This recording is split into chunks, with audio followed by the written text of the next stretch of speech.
Hey, you're about to listen to probably the best episode ever of Talking Shit. But before we do, of course, I got to hit you up for donations. If this is your first time listening, don't donate yet. But after you listen, you like the show, donate. Go to our website, jimandeddytalkshit.com. There's a you can get like T-shirts, posters, DVDs. They get sent to you. We autograph everything, and it's a better way of buying it. You're donating. You're helping the show, and so it's a good way to support the show. If you listen to it regularly and you like it, and you're just basically mooching off us and getting all this entertainment for free, go fuck yourself. Come on, give us some money, help us out. A lot of guys have been incredibly supportive, giving us $5, $10, $50, $100, $250, $500. Our $1,000 donors haven't done it yet. They keep talking a good game, but if you're going to donate $1,000, thank you. And for $5,000, we kill Jason. We will kill Jason for $5,000. Well, we already kill him mentally every night, but we will do it physically, and you guys can come to the party where we bury him. So donate, please, and check us out this week. I'll be... this week, I won't be anywhere. I'm going to be home doing nothing, but you can see me on Showtime on the Green Room on the 18th. And Jim's going to be... Where are you going to be? See me. Well, I'm also on Showtime playing all month, my special, and I'll be in Miami. And, of course, buy tickets to see me at Club Nokia in November. Oh, and I'll be on that show. Eddie will be on that show as well. Jason will be there. Jason will be there selling merchandise. And he'll be in the Green Room drinking all our beer. Booze. Yeah. Oh, booze. Spirits. Oh, okay. We go for the spirits in the Green Room. All right. So thank you guys for the support. Keep going to our website, go to our Facebook page, and go to, just the YouTube page. Do it all. Be supportive. Thank you very much. And now we've got a great episode with John Heffron. That's right, John Heffron, one of the past former winners of Last Comic Standing. Two douchebags on a couch. One's an asshole, one's a grouch. And relentless, all their mouths. Jim and Eddie. Talk shit. Jim and Eddie. Talk shit. Jim and Eddie. What do you call a black fag in a wheelchair? Kool-Aids. Welcome to Talking Shit with Jim Jeffries and Eddie Ift. I'm Eddie Ift. I'm here. This is live from the Rape Cottage. Everybody is here. We're missing someone. Jesse's not here tonight, but we've got Jim and I are here. We've got a great guest. We've got John Heffron, an old friend of mine, comedian, winner of Last Comic Standing, tours all over the fucking world. We've got Ernie doing what he does. We don't know what he does. He just sits there and stares at us and fucking turns buttons.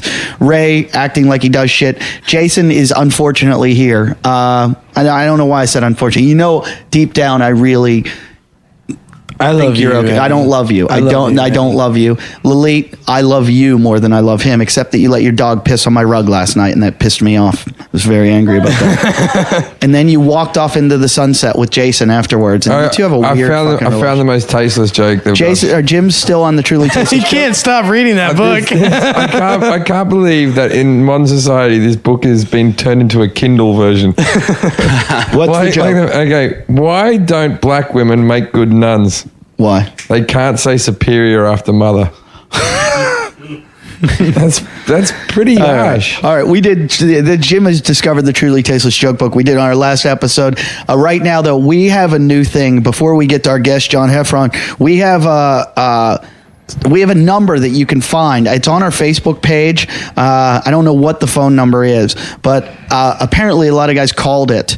And we should have listened to these. We haven't listened to them. We're going to see if any of them are funny. We asked you to call in, and I'm sure you're going to just call us cunts a million times. But let's listen to these and see if they're funny. Hey, Mike here from Australia. I'm just wondering, once I come on the show, how much extra do I have to pay to punch Jason in the face? Okay, can we stop that? I'm going to bet that Mike may be of Greek persuasion. As someone who's been from Australia, every time they go, hey, it's me from Australia, mate. Just wondering if how much it would cost to punch Jason in the face. I'm thinking Mike drives... Totally sick, bro. He drives a pretty big fucking muscle car with a stereo pounding away, bouncing down the street. And let me answer that question, Mike. It's $1,000 to come to the Rape Cottage. It's free to punch Jason. It is free to punch Jason if you come down to the thing. But in saying that, there is one guy who's paying $1,000 who's meant to be coming next week. If he's listening, what's his name? Mike White. Mike White, you're getting overexcited. Calm the fuck down.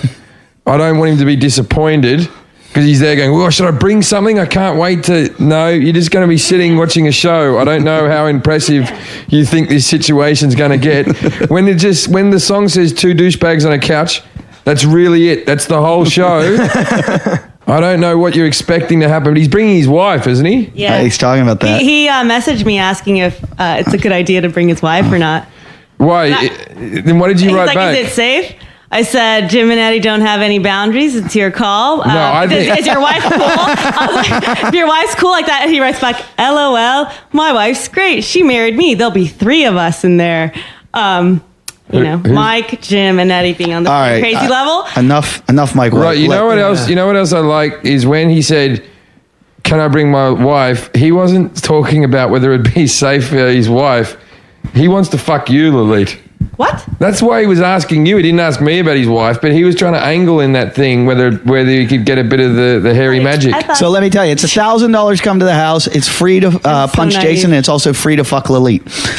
The number to call is 310-853-3879. That's 310-853-3879. Let's listen to another call. Hi, Talking Shit. My name is Leanna. I have 2 questions. One, I'd like to know who on the show has a foreskin and who doesn't. Second, I want you to tell us about pet peeves or deal breakers when it comes to women or for the girls. I guess Lily. All right. No. Okay. Well, we can Foreskin. We can answer that. I don't have a foreskin. I don't have a foreskin. Nope. John Heffron, do you have a foreskin? I don't know. and I got to tell you, I wish I was kidding that. You know, for my whole life, I've heard that story to the point where I'm like, what's the difference? Like, how do you, I know what happens. Well, were you circumcised? Did your parents? You're American. You probably were circumcised. Okay, then that means I don't. Can you see the head of your cock at most times? Yes, all the time. You have You no don't have to foreskin. pull down a turtleneck off I of don't it. have to do that. Have you ever seen one with a foreskin? I've seen it in pornos, and I gotta say, not that into it. So I'll switch the. Get me the a porn. flaccid foreskin. Yeah, flaccid. it's pretty creepy. It looks penis like foreskin. It looks like a turtle about to come out of its, like the turtle head coming Yeah, out. you see it in a lot of Euro porn. Yeah. Like if you. Well, most British guys still. Yeah, apparently There you it's go. better. There 'cause we you're- go. you're- There we go. Look at that one down the end. That looks like the one where he's got these balls tied up. That looks like my dad's cock. my dad still has his foreskin. Okay, what's with the black band? In fact, hang on. Whole thing. Hang on. Yeah, wait a the minute. fuck is What that? is that picture? You guys didn't say anything about duct tape. Yeah. Hang on. That is my dad's cock. Yeah, what is it? He No, tagged it's you not. in the photo. There's none of that Michael Jackson stuff on it. What is So that? that's not foreskin. What's that is- called? What are you talking about? The skin thing. Children's cum. The thing you're talking about. What's that with the hand and the? Vitiligo. Yeah. Didn't that guy say it always starts on your Okay, cock? let's hear another That's call. You not just true. scared me, Jason. Oh, she wanted pet peeves as well. No, What- fuck the pet Pet peeves. peeves are a girl with a foreskin. John Heffron, pet peeves. Yeah, that pretty much wraps it up. I would say. That pretty much wraps it up. That's a good pun. I like that. That and business guys who take off their shoes traveling. Yeah. Yeah. I don't like dirty fingernails. Hi, Jim, Eddie, if you guys were to switch bodies like Freaky Friday style, what would be the first thing you guys would do? I'd take a shower. Yeah, I'd cut Eddie's body up. Like Eddie's cock would just be all fucking in tatters. And then we'd switch back and I'd be like, my bad. You'd be clean. I would have a cock and shower. I don't think we're going to sell this movie to Disney. I'd fuck a guy.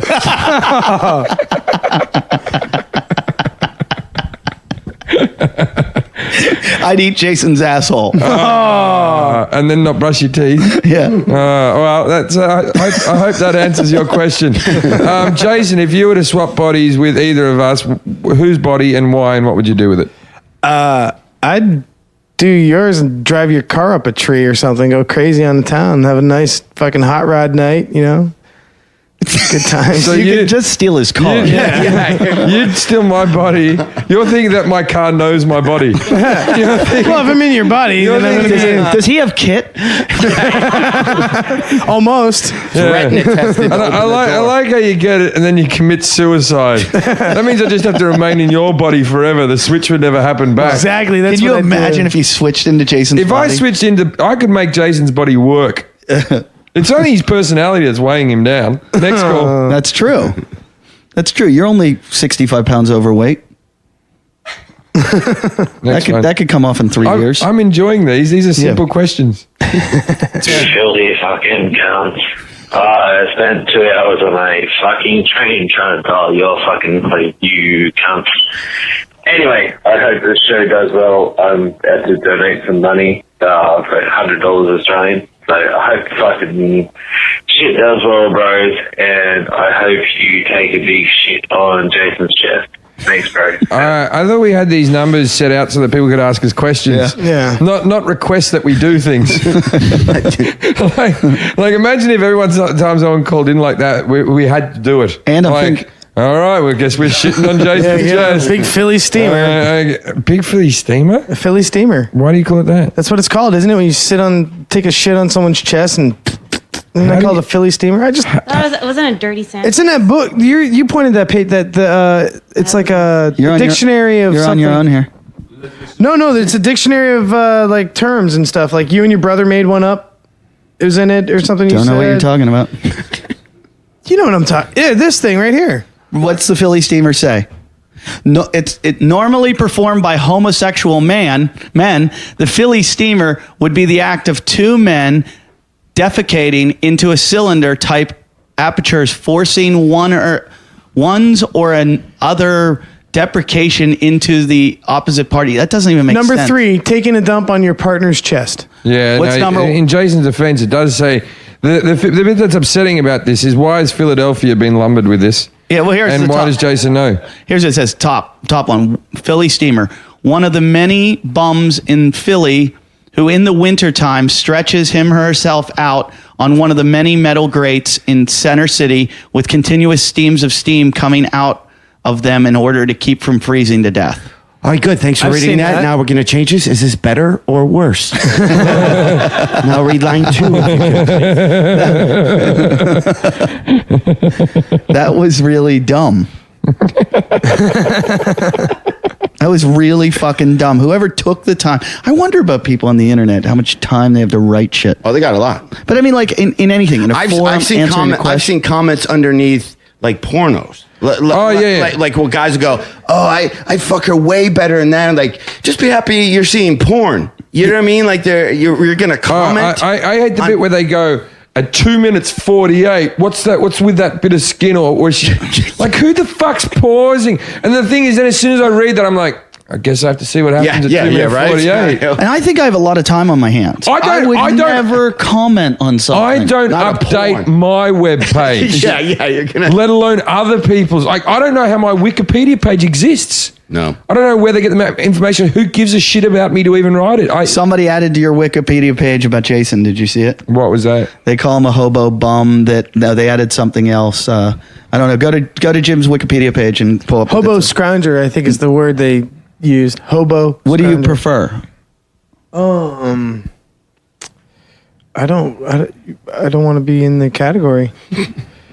There it is. There it is.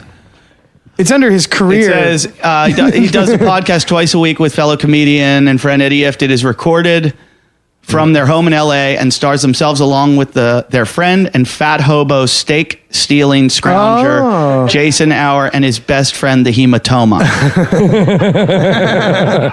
I like how your hematoma has like a life of its own. He fell. He jumped from the chair. There's still a hematoma there. Crossed A little the bit. carpet and landed on his arm to basically apologize for eating my steaks. And he had a hematoma like I would say half size. If you cut a tennis ball in half, that's how big it was on his arm. And it was there for how long? I think it was bigger than that. Until 4 weeks ago. But how long did it last? Probably about 2 months. It was there for a while, yeah. Do they just go away and it just goes back in your He had to go have it drained. No, he went to the hospital and they Well, drained it. it wouldn't drain because my blood clotted too quickly or something. because embalming fluid came out of his fucking hematoma. Next one. Well, that sucked. I thought writing it down would make it easier to say it on your voicemail, but apparently I'm too drunk to even do that. But my question still stands. If Jason believes that our perception is, or that our perceptions form our realities, why is he so hesitant to do the glory hole challenge? And also, I was wondering what his thoughts on the Schrodinger's cat experiment was. Anyways, you can do that. All right. The last call was too hard to hear, but the guy wanted to know if Jason's perception, what was it? Your perception shapes your reality. Stop texting, Jason. No, I'm trying to get the hematoma picture up. All right. Well, we're on something else I'm right listening. now. Listen, the guy asked if your perception shapes your reality. Why are you so afraid to do the glory hole challenge? Don't want to perceive that. Don't want that in my reality. Okay. And then his next question was something about some theory. Schrodinger's cat, which is basically if you put a cat in a room with a bowl of food and the cat eats the food and the plate, there's a pressure plate under the bowl. The weight of the food going away makes the plate lift up, poisonous gas fills the room, kills the cat. You shut the door, both scenarios, the cat did or didn't eat the food, exists simultaneously until you actually observe that reality. It's quantum theory. And I actually believe that... I don't understand that because either the cat eats it or the cat doesn't eat it. Right, and until you actually observe the event... But why so elaborate? Why do we have to have a plate of food with Did you just do a tree falls in the woods? Yeah. No, that was that's Schrodinger's theorem. No, that's how he wrote it out. Why did you have to make it so complex when it was just a fucking tree falling in the woods? Does anyone hear it? Yeah. No, it's totally different than that. Okay, which is you leave a baby on a table, it could crawl off the table or it could stay on the table. Why do we have to have a pressure plate and gas coming out of the ceiling? Why so much science is put into this theater? But that's Schrodinger's theory. That's his theory. That's how he wrote it. Are you friends with this guy? Because it sounds like something you would come up with. Well, actually, all it is it's saying is that all time exists simultaneously and all degrees of probability have occurred. And until you observe that reality, all of them have existed until you choose the one that you see. That's exactly the same as if a tree falls in a forest and there's no one here to hear it. Is it? It's exactly the same. Okay. Except for the time... No. The other big difference is the plate with food and gas coming out of the cats. A cat. Now, was there a door on the room to begin with? Do guys who come up with theories like that, are they are they like comics where they'll go up to another going, hey, dude, I kind of do a thing about whether people observe it, if it really happened. And I know I do a tree thing and you're doing the cat. They're kind of similar. Yeah, mine is completely different. I got a dog in mine. Mine's really highbrow. No, I mean, they're kind of the same. I mean, mine Oh, yeah, is, you had gas. Anyone can have the gas hand. I normally had spikes from I've been doing mine for 4 years. I have a video of me telling people it. So, actually, Schrodinger is a... Do these cunts make money? These people who I come think up he with got a these Nobel shitty- Prize. for the cat gas theory. No, he's a physicist. And a Jason, if there was a plate of my grass-fed steaks in the room, and you could go in and eat them, and if you ate them, the pressure would go down and it would gas the room, you would do it anyway. Jason, every because you time- would kill two birds with one stone. You'd fill your hunger and you'd kill yourself. Jason, every time you go back to your house and I haven't heard from you for a day, there's always two thoughts. He's either killed himself or he's alive. And I never know. I never know. And these things are going on simultaneously. And I'm all right with it. You are the king of the telephone game, where you listen to something and then you tweak parts of it and then you reiterate it to people and you give them wrong information. Radioactive. Read. Is there gas? Yes. Poisonous gas. Yes. And I stand by Schroeder's a cunt. And you know how this guy, whatever his name is, the Schrodinger or whatever, here's how how he would bug me as a comic is if before he even got into this, he would go, anybody here have cats? And make the audience clap first before he actually even did the And then he'd do something like this, he'd go, hey, where my cats? He goes, clap, he goes, clap. yeah, you never know what those cats get up to, do you? I wonder what they do when we're not there. Yeah. What's the deal with that? By the way, I'm selling my Schroeder's cat theory at the end of the show. I'll be back there. Make sure you guys stop by. Even if you don't want to buy it, make sure you say hi. I'm not gonna, Buy this T-shirt. It's got a picture of a cat that's dead on one side and alive on the other. Ooh. And it says, "I went and saw." That's a good shirt idea, Jim. That's a great idea. I went and saw Schroeder. It was a gas. Yeah, that's what it says. Yeah. That's great. We'll be selling those shirts on our website, We are selling those jimandeddietalkshit.com. shirts. That's a great Fine fucking Southern idea. gentlemen, start. I saw Schroeder, or Would did you I? really want to have a? I would wear You want that a shirt. T-shirt with a cat that's alive on one and one's dead. Where would you put the live one? Where would you put the dead one? I would make it so that it's like a hologram that flickers back and forth between the two. Too expensive to sell. those- You're not going to make it. Yeah, cash. you're not. Your That's gonna cost profit you about margin is going to be. You $15 have a a shirt. live one on the back and a one on the front, and then like Schrodinger's a gas. Yeah, Schrodinger's a gas. You'd yeah. have. I like Ricky Schroeder's cat. That was terrible. A little typo. It was close though. That was dumb. Yeah, but I like It that. says, "Do you mean Ricky Schroeder's Quantum cat when you type it? decoherence. I love that. Next one. Hey guys, what's up? This is Pierre. Big fan of the show, even though I've never donated. I got a kind of a question, serious one, and I decided to ask my favorite comics on the show to help me out here. My question is, what's the point of hecklers, going to shows and fucking ruining the show and shit like that? I mean, if they don't have a sense of humor, why go to a comedy show in the first place and ruin it for everyone, right? I mean, and they're jokes that are great. They're just shit audience members that want to fuck it up for everyone. Like, they feel like they're obligated to have an opinion, right? Yeah. Don't even answer it. Just move on. Don't waste time on it. No. I want to deal with this. Stop it. The reason I hate this is because we all know that there is no purpose in having a heckler. Why the fuck are you asking and trying to lick our fucking assholes like we're going to go, yeah, right on, man, yeah. Why do people come to comedy? Why do people vandalize things? Why do people fucking just act like cunts in the street? The world is put up primarily by about 20 or 30% of the population of complete cunts. And that can answer about 1 million questions that you have about society. I think the number's higher. I know I was trying to be nice because I didn't want people tuning off. Are those brand new? What? Your shoes? No. They're really clean. They look brand spanking new, dude. I only wear these on stage, but I haven't really even been home yet today. Where are you coming from? I was in Columbus. Oh, Ohio? Yep. What's blue and creamy? What? Smurf cum. Have you ever had the Smurf ice cream from the theme park? It's good.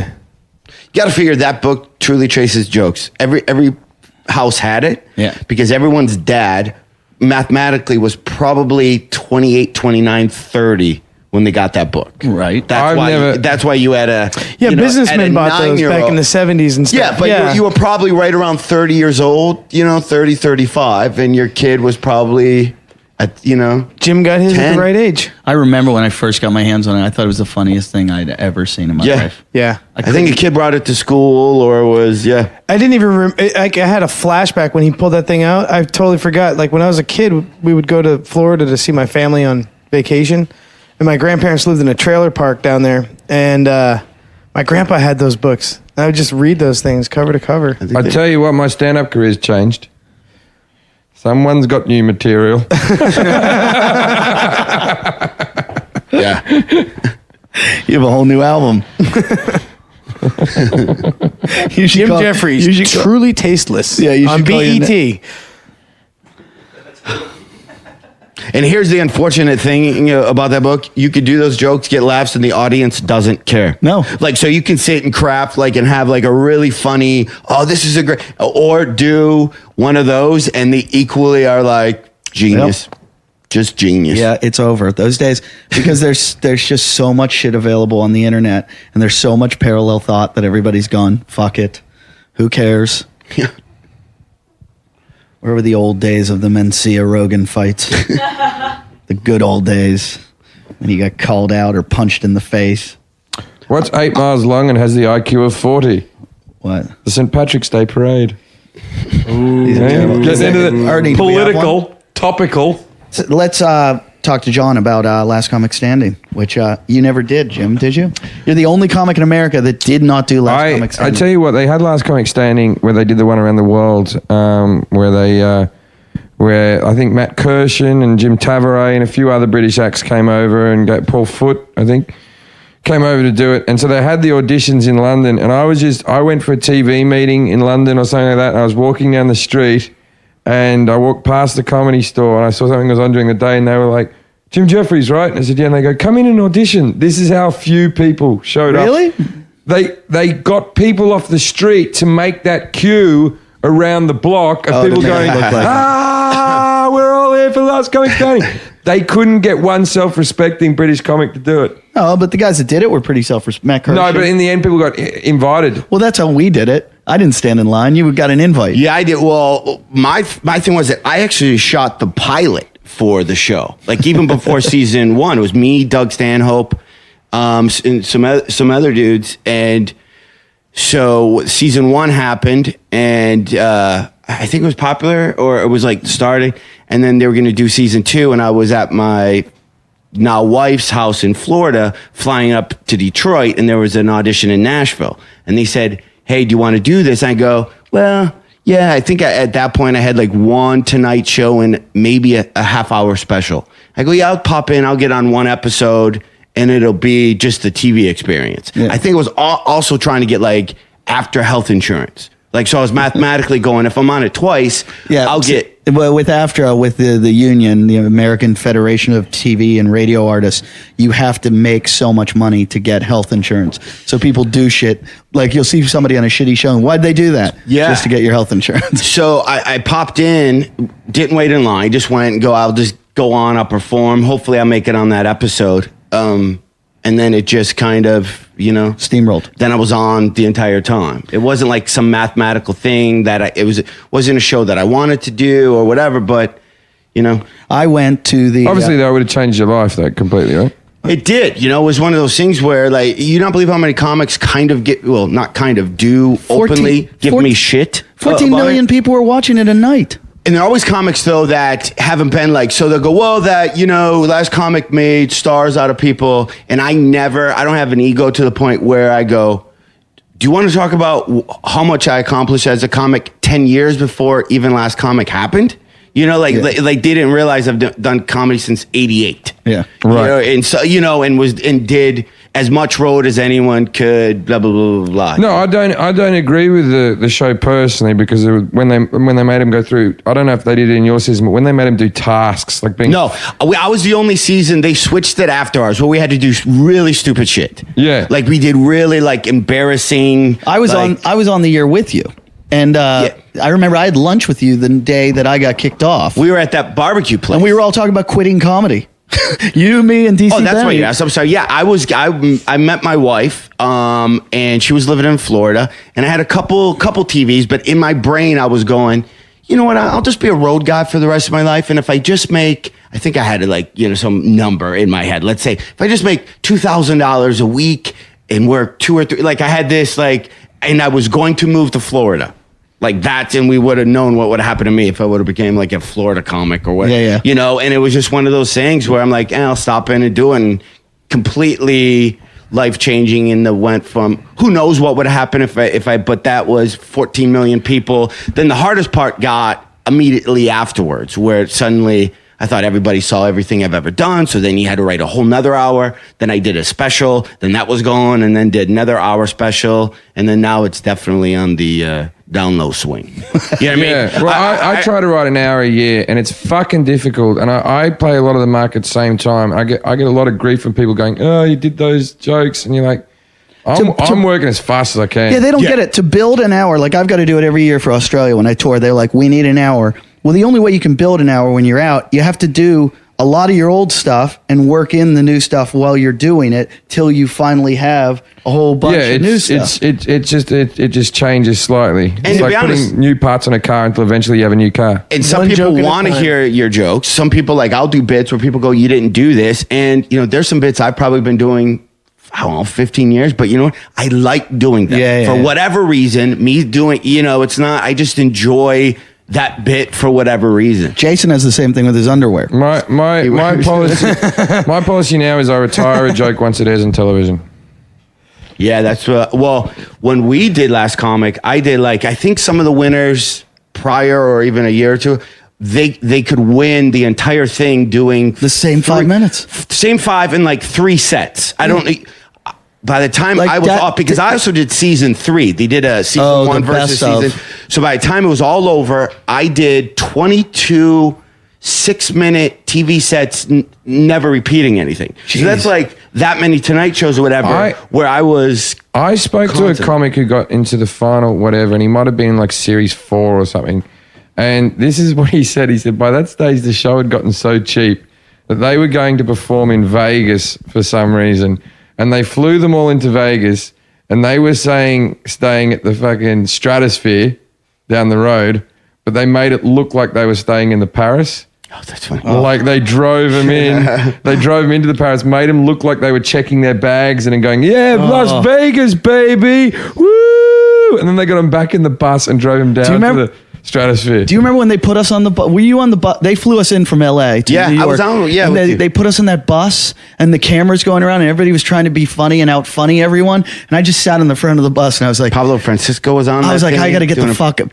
Everyone was on that bus. That was the year everyone did it. Alonzo, but I was like, I have to get the fuck off the show. Being on a bus with 50 comics who are all trying to out funny each other. And the hardest thing of that show, we had to do dumb stuff like perform for kids and do stuff. And my personality is not the crazy guy. Yeah, so that's what bothers me. I don't mind a competition. I wouldn't want to be in one myself, but I don't mind a competition. But I don't like the patronizing and the fucking making people act like idiots. Yeah, and I'm really bad at that. I would if we're at a party, if this was just a party, I would just be sitting like I am, not talking. You know what I mean? That's just my personality. Yeah, me too. And on the show, we had to, and I think I was the only season that we had to do this, where you had to say you were funnier than. Was the thing. Yeah, I remember. And I would have like these panic attacks because I don't have that personality to go, I'm funnier than you. I'm funnier. You are funnier than Jason. You are okay, way good. Well, funnier. Jason, I would say. But so you'd have to look in the camera and you would have to go, I know I'm funnier than Kathleen Matt. You would have to say. That's just Eric. And the whole time you were just like, and then other guys did it well, whatever. But Yeah, but you won. But I was though, but then I switched it into You must have done something right. Doesn't that go kind of just against the code, though, of comedy to even shit talk like that to people, like publicly? I'm funnier than Jason. Yeah, I'm funnier than But I'm not a comic. But you say it all the time. Like comics say Roy's it all the funnier time. than you. He's not a comic. Yeah, but he's funnier Yeah, than you. but he's another non-comic. I'm He's not trying to be funny. Lalit's vagina's funnier funnier than than you. you. Yeah. Yeah. You wanked And off a dog. I didn't wank You off jerked off a dog on the I left. did If you go to not. YouTube, you can look on our YouTube channel. You can see Jason whacking off a jerking dog. I didn't whack off a dog. You touched his Just penis because enough it's another times. person you didn't make orgasm didn't mean you didn't do it. Yeah. Maybe the dog had to take a shit, and that's why I couldn't come. Yeah. What if somebody was whacking somebody off and there was a plate that's censored with weight? Is that a soul in there? Yeah. Whack off theory? Spooge syndrome. And if you shot the cum onto the plate goes down and then the gas comes out. There's a lot of fucking mechanisms involved. Yeah. It's very complicated. He's really trying to do it in layman's terms there too. I think. I never want to talk about But he's that again. German. They lost World War II because of being over complex. So No, they didn't. They lost World War II because they went into fucking Russia during the winter. okay, they lost North Africa That was for that was the over-engineering. least complex thing they could have done. That was actually the bottom of the complex list. Well, it was okay. I take that back. North Africa. Actual weapons and stuff, they were ahead of the British. Jason, Right, but the Jason, Panzers wait a couldn't minute, be- wait a minute, Jason. Are you with your 2 years of community college going to try to explain how the Germans lost the war? No, right I now? just know one thing about the I Panzers. can beat you on this. I just saw Captain America. So between the Panzer and the Sherman, the Sherman was a much easier vehicle to repair in the field, and Panzers, when they broke down, they pretty much just left them because they're over complex. I only know that from Call of Duty 2. Was it Call of Duty 2? He probably does also, and he's trying to fake it. What happens is- to everything he does. he hears just a vague comment. Yeah. You can like a vague. You can say something like, you'll have like the Nutella, and you'll be spreading it on some bread, and you'll be like, "Fucking hell, this bread, the Germans invented this," and then just say it flippantly, and then he'll repeat it, but with a backstory. I often tell him lies to hear him repeat them to people, and I just laugh while he does it. Yeah, it was French toast, and then the Germans took over. It was German toast for a little bit because the French gave it up, and then, but then they gave it back to them at the end of the war. That's exactly. After Americans. So it was called German toast before it was French toast for just a little bit. And then he'll fight you, like he'll argue with you about it, and you're like, "I'm the one that told you this." Yeah. Yeah, I do that with guys in sports. I'm a big MMA fan, but like football, when you start to really get into it, I don't know anything. And sometimes I'll just go, it's not that good of a tight end, and watch people just go ape shit. I don't really know what I'm saying. My brother's like that. My brother, and he's going to listen, he's going to hate me telling this, but my brother knows very little about sport. And I think he's like me. I'm the same. I desperately want to know about sport. I was never good at sport, but I like to talk about sport. And so my brother will be watching like cricket, and my brother's favourite player was Michael Bevan, right? He was just this guy who was sort of a mid-range cricketer, but for some reason my brother really liked him. I remember once being at a cricket game with my brother, and he yelled out, "Bring Bevo out. Oh, you can't fucking win without Bevan. Bring out Bevan." And my dad's like this. He's been retired for 5 years, right? Like my brother had that one guy in his head. You know what I mean? He thought, if I yell this out, everyone will know that. Like, it must have been pretty embarrassing. That was me. I was a ski patrol for a year, and I had to take a paramedics test to become one. And the paramedics test was a group test, so you work with your group, and they put you in a situation where somebody's like been impaled with a pole or broken their thumb, or they need CPR, and they go, "Okay, here's your victim. What do you do?" And I didn't read anything, and I knew nothing, and I figured I could hide behind my group. And he fucked it. And so every time I help, Annie, are you okay? Are you okay? Oh. So I studied one thing, and that was the acromioclavicular joint, because I just found that word hard to say. Study it. So every time I would go into a situation, I'm assessing. Looks like I have an acromioclavicular joint. It's dislocated, and they'd be like, "Good word. Move on to station 2." And they'd be like, "He's breathing. He's not breathing. He doesn't have a pulse." And I'm like, "It's got to be the acromioclavicular joint." And they're like, "All right, Eddie, you know your shit." So you cheated on saving people's lives. Absolutely. One of the stations I walked into, the guy's holding a live wire, and they go, "Okay, here's your victim," and he's holding a live wire supposedly, and and I just pick it up and move it. They go, "You're dead. Lie on the ground." And I'm like, "What?" They're like, You're dead. You just picked up a live There's wire." a lot of people in that school that had to learn how to save that bloke and Eddie. He used to come in. "First of all, Eddie works here. Go on to the other guy." No, but have you ever heard my worst story of ski patrolling? I've never heard your best one. I was. What state was this? It was in Seven Springs Mountain in Pennsylvania, and it was a little 1,000 vertical feet mountain. And I was never where I was supposed to be. And they had like walkie-talkies, and I pretend like I was there, but I was always off skiing. Like I just did it for free skiing. And one day, I see a guy wave me down, like "Help, help!" But I'm on a slope I'm not supposed to be. It's not in my territory. Yoko Ono? And I was like. That's funny. I go, "Fuck." It's the only one I could think of so quick. I'm like, "Fuck, I'm in the wrong place. They're going to catch me." And the guy's like really waving me like this guy's in trouble. So I ski down, and I see this guy in the woods. He's gone off the slope into the woods. And I'm like, "Fuck." So I take my skis off. I go down, and the guy's fucked. I can see blood. He's wearing yellow ski pants, and he's got blood all over him. It's like turning brown and everything all over. And it's all around where his cock is. And I'm like, "Fuck." And I can see. Must have been that clavicle bone. No, he's got the acromioclavicular. But he's got a ski pole that's coming, or not a ski pole, a stick is coming out. And I'm like, "Well, he was happy to see you." I haven't seen the stick yet. Right. I had to rub him a little. And so I get on the walkie-talkie. Was the bark cut on or off? Back to that thing. Just hear this. I have to take my scissors out and cut his pants off, because you got to get to the wound where it is and find what it is. And there's so much shit, and I'm like trying to pack it with gauze and all this stuff. And then I'm like, "Fuck, he's got a stick coming through his ball sack." Right. Like a stick is just, all I see is like a stick out of the snow. I can't see underneath, because he's like, what he's done, he's skidded down into the woods, and it's basically come up through and just gone right through his pants, through his ball sack. And I'm looking at it, and I go, "Oh, fuck." So I have to call the headquarters to tell them. So I get on the walkie-talkie, and I go, "This is Eddie. I'm on Goosebumps. I've got a patient." You're not allowed to call him a victim. I go, "I got a patient.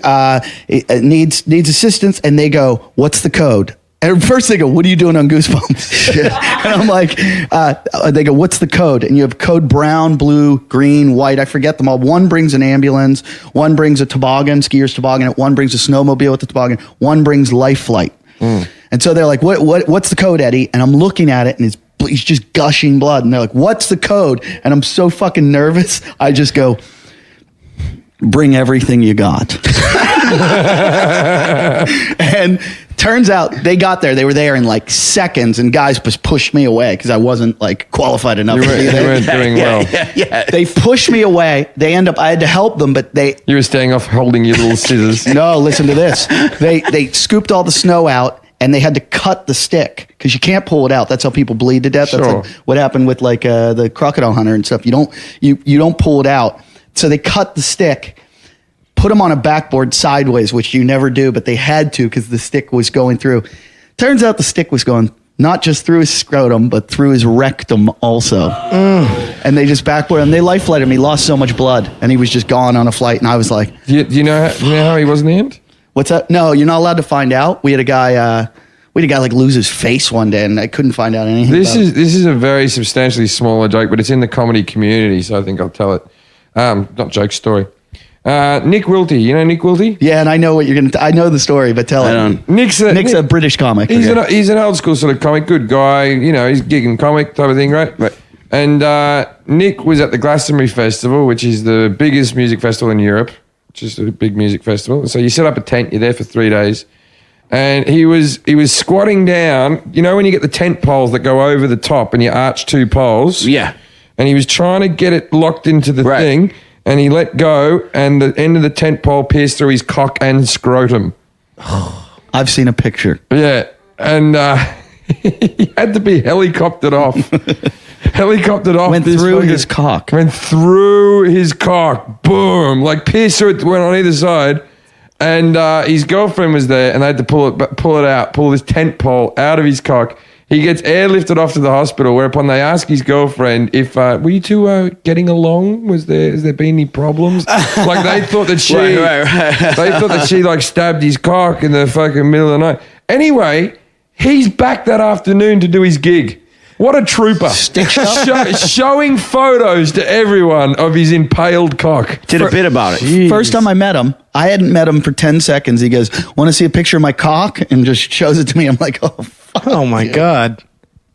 I think that was the weekend. He'd known that woman for 2 days or something, and he was engaged to her 3 days later or something. Because that's got to be love. We've been through it all. Yeah. Anyone who and how are you going to explain a giant scar on your cock after that? It's going to be tough. You're going to have to show the picture. Yeah. You got to tell the whole story. Yeah, you got to go. You ever been camping? Yeah. Like, let me ask you this: how would you put a tent together? Let's say if you can't get the last pole in. But ever since then, now when I'm putting it, I stand off to the side. Me too. Yeah, Me too. I haven't been camping, but yeah. I used to squat and do it like that. I stand off to the side. I would rather go up through my fucking neck. This story just saved lives. Is what this story did. You when you're telling a story, you don't know how if it's going to reach people or how it's going to affect them. But that probably everybody will stand to the side now. Yeah, if he didn't show the picture constantly on his phone to everyone, I would never repeat the story because it's not my place to tell it because it's a personal thing between a man and his tent. But since he'll show you the photo as soon as you ask. I don't know if I told this story on the show, but do you remember when my balls turned black and blue? I remember when I hadn't sucked you off for a while. Right. And I remember when we were fighting. Somebody's crabby. I remember when we were fighting, we weren't as sexual as we have been. Yes, I remember that. Yeah. Well, it was really mean. Yeah. And that's your whole story? No, I was skateboarding up our alley. Oh, yeah, I remember this, yeah. I was skateboarding, and I was carrying my wetsuit for one, so I was going to my car to go surf somewhere, and I'm carrying all this shit, and I was going really fast, and I was thinking in my head, I'm getting really good at skateboarding again. And just as I thought that, I was seriously like going through the air, and I landed, and I thought when I hit, I broke my pelvic bone and my hip or something. Like I was sure it was broken. I came back here, and I wanted to cry. I sat on the couch just like, I'm such a fucking idiot. I'm such an idiot. And I'm like, I got to go to the hospital now. I broke something.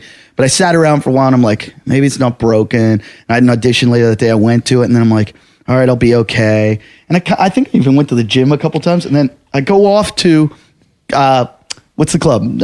Our favorite, Stanford's. Stanford and Sons. I go to Stanford and Sons. I'm at the club. I wake up one day, and I woke up the next day expecting to be like completely bruised on my hip and my side, and it was so painful.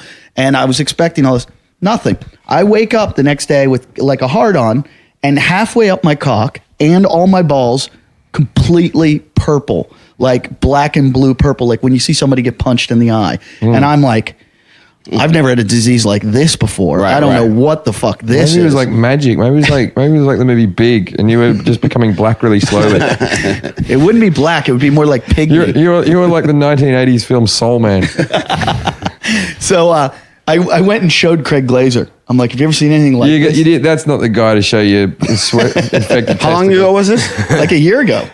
So this is something you could have Googled. Like, did you type in, my balls are suddenly really purple? I got a fungal disease of a wetsuit he made me wear, where I have a scar on my cock where they had to graft it off with a scalpel. It wasn't my wetsuit. He rented it.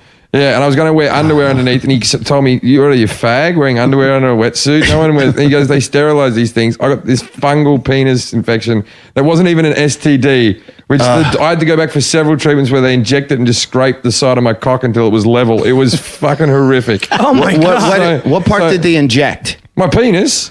What did you have to look away? I don't think I would have any other fear besides the needle coming towards my nurse penis. standing there and everything. No. Me and my penis. I've had fucking surgeries on that cunt for. I had a skin cancer on the fucking thing years ago. Right? Never had an STD on the fucking thing, but it's had about 4 surgeries cut into it. It's almost like you'd rather have an STD because that involves sex. I have scars on my penis I can't even explain to women because they just sound like I've made it up. It sounds like I'm making the story up. The wetsuit one, and then I'm just there going, my mate made me wear a wetsuit, and then I got a fungal disease that no one ever heard of. And they tried to tan it off and got skin cancer I got on skin cancer. And that one was an ingrown hair. Your cock looks like it's been through prison. It really, my cock, it's got like weird scar, and I think it's smaller because of all the surgeries. Because each time they cut a little bit away and they have to stitch it up, my cock's shrinking. I used to have the a scar bigger tissue cock. will make it bigger. I don't know about that. Yeah. Where have you got that information? Scar tissue. I would just imagine scar tissue raises something. No, it doesn't stretch right. It's a fucking. My cock looks like Freddy Krueger. It's horrible. You know who invented scar tissue on the penis is the Germans. Did you guys know that? Yeah, the Jones. Is that true, Germans? Jason? Yeah, they did a lot of testing. It was the same guy who made the Volkswagen. It was the same I thought it was the Jews that invented scarring the penis. No, they're the ones that circumcision. They're the ones that they invented circumcision. Jason, That's from the law of Moses. You know circumcision. we won't be having any Jew jokes in here. Yeah, stop making Jewish jokes, Jason. Fact. Jason, stop making Jewish jokes. Unless I can find a good one. We all work in Hollywood, and you're trying to fuck us over by making Jewish jokes. Would you stop it? We know you know the guy that made Pringles. What's the Jewish version of foreplay? What? Half an hour of begging. Are you Jewish? That one. That's begging for sex, not food. Oh. I can't do some of these. These are awful. Yeah. Why do Jews have No, big noses? stop. Okay, well this one's nice. What's a Jewish dilemma? What? Free ham. Yeah, I remember that one. Company so much. For the people who are listening right now, have you got anything you want to plug, mate? I guess just go to johnheffron.com, HEFFRON.com. It gets you to anything social. Gets you to my Twitter, Facebook, all that kind of stuff. Yeah, I think that's the most important thing when people plug. Just give your name and they have to find you on Google. And one thing we need people to do, comment on iTunes. Go to iTunes and make comments, good comments. If you're going to call and calls cunts, it's not funny. It doesn't help Why us. do they want to comment on Because iTunes? comments on iTunes help us. Yeah. Oh, does it? Yeah. And so please, you comment a lot on the Facebook page. We appreciate it. We like it. They're funny. We write back a lot. But if you can comment on iTunes, it really helps. Jim, your brother commented again. Scott commented, and he mentioned that he likes the Adam Carolla show. Almost as much as he likes our show. On what did he do that on the Australian I think one? he did it on Twitter. Yeah. He won't be happy. But also, we're looking for more interns, and you can email internroy@gmail.com. That's internroy@gmail.com. If you want to be our intern, we have porn stars here, so if you're a fucking filth bag and you want to hang out, this is a good place. And we don't work you that hard, do we, Roy? No, it's an easy fucking job. Oh, I thought you call. I think you should do that. Any intern you get, you should call Roy. Like that's like part of the thing. Like you become intern. Well, it's not Roy. even his name. We just call him by the. That's what I mean. You should just give them. You just become intern. It comes with a costume. It's kind of like uniform Menudo. and You a can badge? just swap them out. if you do it like that. And they're Latino. We prefer Mexicans. We prefer Mexican employees just so we can be in sync. And so give us a call, 310-853-3879, 310-853-3879. Leave your comments, whatever. If you want to ask us questions. And you can find us, again, always at jimandeddytalkshit.com. Thank you guys for listening. Do everything. Donate, buy T-shirts. We're looking for new T-shirt designs. You want to make a design, we're going to put it on a shirt. The guys at FineSouthernGentlemen.com make our shirts. They do a really good job. So if you want to make a shirt with Jason Hour on it, just send it to us at what's our email? JimandEddie@yahoo.com. I just had a great idea about that. You should just the do word and not the Schrodinger version of me, like dead. You always want everything. You want everything to be about you. You just said Jason Hour. I'm just adding. You gave me the idea. Just let go of your ego, Jason. We gotta go. Good night, everyone.